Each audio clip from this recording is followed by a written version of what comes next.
Hello there. Hey there, everyone. Happy Monday. I'm Teresa Moon with RB Advisory, and I'm joined today, as always, with our CEO, Regine Bonneau. And we're going to do a third part in our series to Pathway to CMMC. And we want to start with budget. That's the great B word that all of you should be thinking about sometimes, right? Yeah, no. None of us like to talk about money. None of us like to talk about where we are with our business operations and how that relates to our bottom line, right? But we've got to deal with it. And what we're finding with companies that we're talking to these days is two things. Number one, you've never heard of CMMC before and you're a federal contractor or you do work with the Department of Defense. You need to know. Number two, you didn't budget it. Doesn't mean that you don't have any money. It doesn't mean that you're not doing a great job at what you do. It just means that because it was so out in the periphery, you had no way of knowing that it should be in your budget. And so we want to come to you today to let you know a couple of good things that most of you won't require too much in terms of compliance needs, but you still have to start somewhere. And so that's why I have Regine here today to give you a couple of helpful tips of how you can move forward and continuing doing business the way that you are, continuing your revenue stream and not freaking out, but making sure that you're able to stay on that path and be compliant with when you need to be. Awesome. If you wouldn't mind talking to us a little bit about some cost-effective first steps that a small business can make.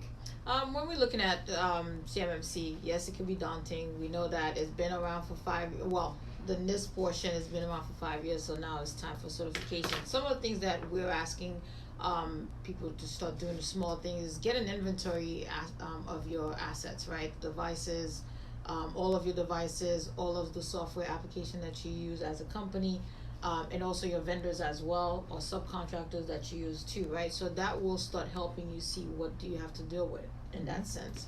And then the second one, I will say, you have employees or staff members. Understand their roles and responsibilities, because when you look at CMMC, whatever level you start, access control is across the board. And access control means that who has rights to see certain documents, who does not have rights to see certain documents, who has what level of authority you give them to peruse to your infrastructure, your servers, right? And that's very important. Why is it important? Because if your receptionist or your secretary have access to a contract that is highly classified or unclassified, controlled, or any document, guess what? Someone like a hacker would want to do, right? They'll go and talk, engage with her because her credential is about to give them the key to the kingdom, right? Okay. And we talk about crown jewels. We keep hearing about the data that you have on those servers, on those computers are key.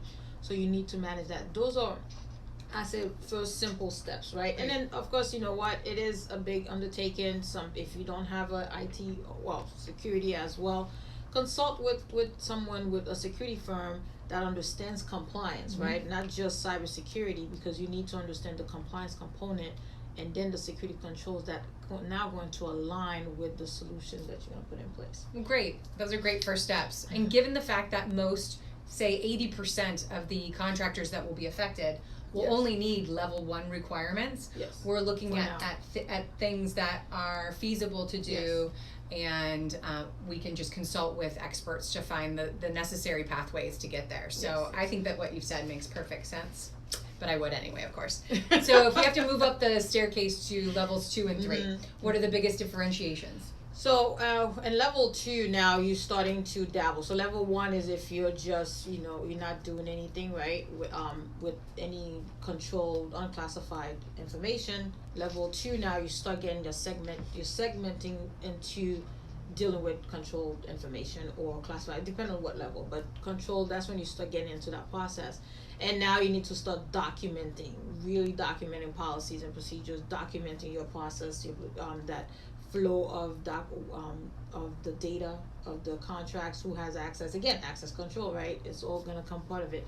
But documentation starts at level 2, right? And that's where now someone needs to really dedicate the time. You're talking about around 72 controls that you need to sit down and really document what are the steps that you're taking to get it done. Now moving into level 3, now you knee deep into CUI, CI, QE, however you want to pronounce yeah. it, Mhm. you know, now you need deep into it. So what do you, now you need to be able to manage those things, right? And I keep running into access control because you hear about phishings, insider threats and all that. Those are very key components, right? So that's you managing now. That means you've done 1, 2, you understand you're putting measures, solution in place and measures in place to now manage the process of the data, understanding where it flows, has access, and now you could also detect if you have any issues, right? Now you're looking into the deeper technical aspect of it. Okay, great.